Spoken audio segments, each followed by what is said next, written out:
guys, jangan lupa like and subscribe.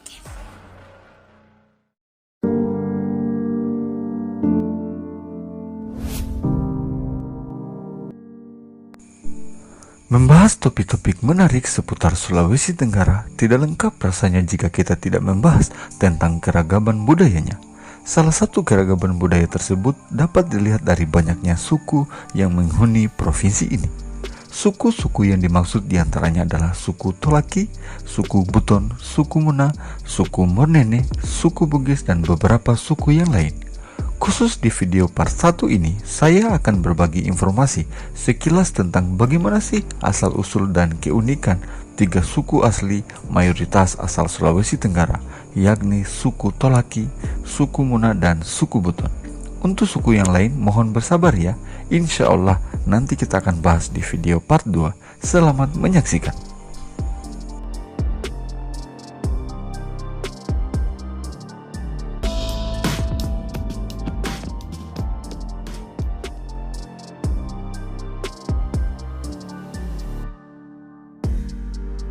Selain dikenal dengan perempuan cantiknya, bagi masyarakat Sulawesi Tenggara, mendengar kata Tolaki tentu tidak lagi asing. Ini dianggap wajar mengingat suku Tolaki merupakan salah satu suku asli dan mayoritas yang menghuni Provinsi Sulawesi Tenggara. Tidak sulit bagi kita untuk mengidentifikasi tersebarnya suku Tolaki di Jazirah Sulawesi Tenggara karena mayoritas ada di beberapa kabupaten atau kota. Semisal, suku Tolaki menjadi mayoritas di Kota Kendari, Kabupaten Konawe, Kabupaten Konawe Selatan, Kabupaten Konawe Utara, dan beberapa kabupaten yang lain. Kata Tolaki secara etimologi berasal dari 2 suku kata, yakni To dan Laki. To artinya orang atau manusia, sedangkan Laki itu berarti jenis kelamin laki-laki. Jadi Tolaki itu berarti manusia yang memiliki jiwa kesatria yang tinggi, yang berani dan menjunjung tinggi kehormatan atau harga diri. Secara linguistik, bahasa Tolaki termasuk dalam rumpun bahasa Austronesia, dan secara antropologi, masyarakat Tolaki merupakan ras yang identik dengan ras Mongoloid. Ras Mongoloid dipercaya datang di Sulawesi Tenggara melalui jalur migrasi dari Asia Timur. Selain itu, orang Tolaki menamakan dirinya sebagai Tolohianga, yang berarti orang yang berasal dari langit. Orang dari langit ini dimaknai dengan kerajaan langit, sebagaimana dikenal dalam budaya kuno Cina. Konon katanya, silsilah orang Tolaki ini juga berhubungan dengan orang Cina. Atas dasar tersebut, makanya tidak mengherankan jika kebanyakan orang Tolaki dianugerahi paras yang cantik dan ganteng-ganteng seperti orang Asia bagian timur pada umumnya. Dikutip dari wikipedia.com, dikatakan bahwa jika jejak peradaban suku Tolaki sudah berlangsung cukup lama, beberapa ahli sejarah mempercayai jika peradaban suku Tolaki telah ada sejak 5.000 tahun yang lalu. Teori ini didasarkan pada hasil penelitian tim Balai Arkeologi Makassar dari tinggalan uji artefak yang dilakukan di Wiwirano berupa sampel dengan menggunakan uji karbon 14 di Laboratorium Arkeologi Miami University, Amerika Serikat. Hasil penelitian itu disimpulkan bahwa peradaban suku Tolaki telah ada sejak 5.000 tahun sebelum Masehi yang lalu. Artefak-artefak jejak suku Tolaki di masa lampau itu ditemukan dalam gua-gua di wilayah Asera, Lasolo, Wiwirano, Langgikima, dan Lamonai. Peradaban maju suku Tolaki ini mencuat sejak kerajaan Konawe terbentuk. Namun, sebelum kerajaan Konawe itu berjaya, sebelumnya telah ada kerajaan-kerajaan kecil yang kemudian berintegrasi menjadi satu konfederasi. Kerajaan-kerajaan dimaksud adalah Kerajaan Padangguni, Kerajaan Wawulesa, Kerajaan Besulutu, dan Kerajaan Watu Mendonga. Kemudian, dari keturunan Mokole Padangguni, muncul seorang pemimpin yang berusaha mengintegrasikan seluruh kelompok-kelompok masyarakat Tolaki yang sudah menetap dan berkembang. Selain fakta-fakta tersebut di atas, keunikan dari suku Tolaki ini dapat dilihat dari salah satu kebudayaannya yang menjadi salah satu ikon kebudayaan Sulawesi Tenggara. Kebudayaan tersebut cukup familiar dan populer di masyarakat Tolaki, yakni tarian Lulo.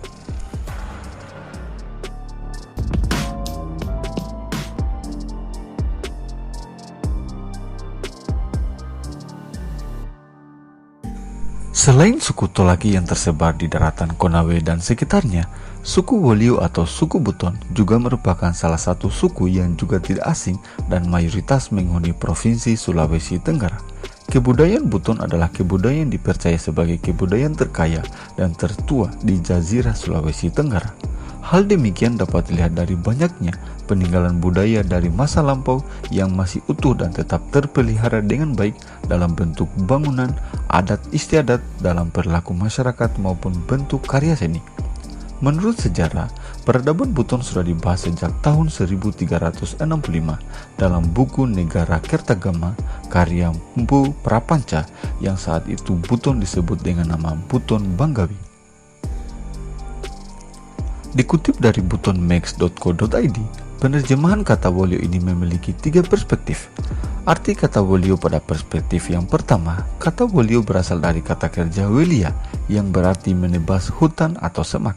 Pemaknaan ini didasarkan pada aktivitas pertama yang dilakukan oleh nenek moyang suku Wolio atau suku Buton.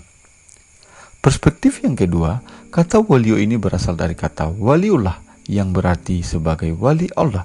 Perspektif yang ketiga, kata Wolio ini dihubungkan dengan kata Walia yang merupakan satu kerajaan di dalam kecamatan Lasalimu yang dianggap sudah ada jauh sebelum kerajaan Wolio lahir.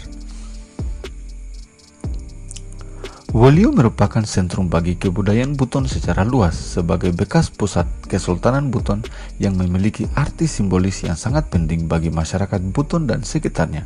Sebagai pusat kekuasaan telah menjadi peletak dasar struktur kekuasaan yang kuat dan mendorong terbentuknya pemukiman penduduk untuk menetap dalam kawasan Pulau Buton.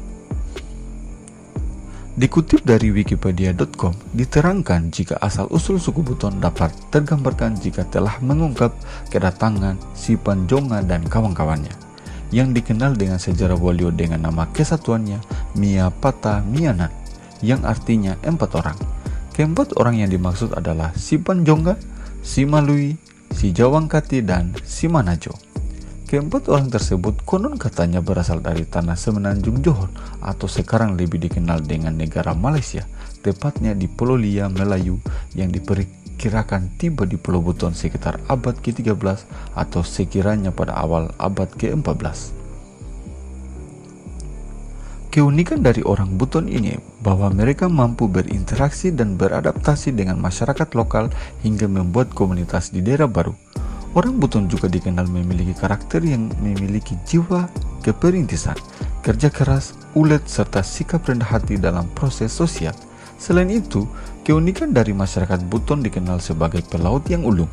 Banyak kisah-kisah heroik masyarakat Buton yang berhasil menaklukkan ombak dan lautan buas. Mereka berlayar sebagai kegiatan keseharian. Tak jarang, pelayaran itu membawa mereka untuk berimigrasi dari satu tempat ke pulau baru, hingga akhirnya banyak dari masyarakat Buton berimigrasi ke wilayah lain, terutama ke timur Nusantara.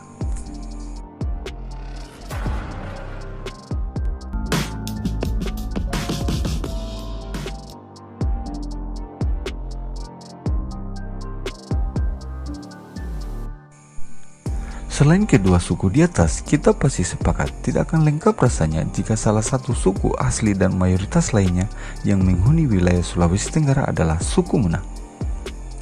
Istilah Muna dulu dikenal dengan nama Buna, yang berarti adalah bunga. Orang Muna dalam masyarakat suku bangsa Muna yang mendiami seluruh Pulau Muna dan pulau-pulau kecil di sekitarnya serta sebagian besar Pulau Buton.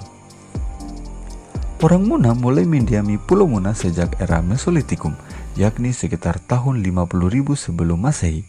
Namun, orang Muna saat ini bukanlah asli dari keturunan migran yang pertama kali, tapi telah terjadi percampuran dengan ras Austronesia yang datang pada era berikutnya, yakni sekitar tahun 5.000 sampai 7.000 sebelum Masehi, dan ras Melanosoid atau Dutro-Melayu dan Proto-Melayu serta Mongoloid yang datang sekitar 2.000 sampai 4.000 sebelum Masehi. Teori ini didasarkan pada hipotesa Herawati, seorang peneliti dari Enjikmen, yang menuturkan jika penyebaran suku Austronesia di Nusantara terjadi sekitar 5.000 sampai 7.000 sebelum Masehi. Hipotesa ini dikuatkan dengan bahasa Muna yang digunakan saat ini menggunakan bahasa yang masih serumpun dengan bahasa Austronesia dalam percampuran ras Wedoid. Dalam sebuah wawancara, penulis dengan salah satu tokoh masyarakat Muna bernama Idris Bolopari mengatakan jika penghuni pertama Pulau Muna adalah ras Ngeroid yang datang dari daratan tinggi Golan Afrika. Selain itu, dikutip dari wikipedia.com, suku Muna jika dilihat dari bentuk tubuh, tengkorak, dan rambut, terlihat bahwa orang Muna asli lebih dekat berasal dari suku-suku Polinesia dan Melanesia di Pasifik dan Australia ketimbang Melayu. Hal lain yang menguatkan adalah kebudayaan Muna identik dengan kebudayaan suku-suku di Nusa Tenggara Timur dan Pulau Timur jika dilihat dari motif sarung Muna yang mirip dengan tenunan Nusa Tenggara Timur. Kemiripan tersebut terlihat dari garis-garis horizontal dengan warna-warna dasar seperti kuning, merah, dan hitam. Hal unik yang mungkin banyak orang lain tidak tahu tentang orang Muna adalah bagi perempuan Muna tidak bisa melangsungkan pernikahan jika sebelumnya tidak dilakukan ritual penyucian. Ritual penyucian ini disebut dengan istilah budaya karya atau pingitan. Budaya karya atau pingitan telah dilangsungkan secara turun-temurun sejak beberapa ratusan tahun yang lalu. Dalam sejarah, karya adalah upacara masyarakat Muna yang pertama kali diadakan pada masa pemerintahan Raja Laude Hussein atau lebih dikenal dengan gelar Umputo Sangya terhadap putrinya yang bernama Wode Kamomokamba. Dalam ritual adat tersebut, perempuan Muna akan diasingkan dari dunia luar selama 4 hari 4 malam. Hingga puncaknya, perempuan tersebut akan didandang bak ratu semalam. Dan para lelaki Muna akan menyiapkan panggung sebagai tempat perempuan yang mengikuti ritual untuk menyajikan tarian linda.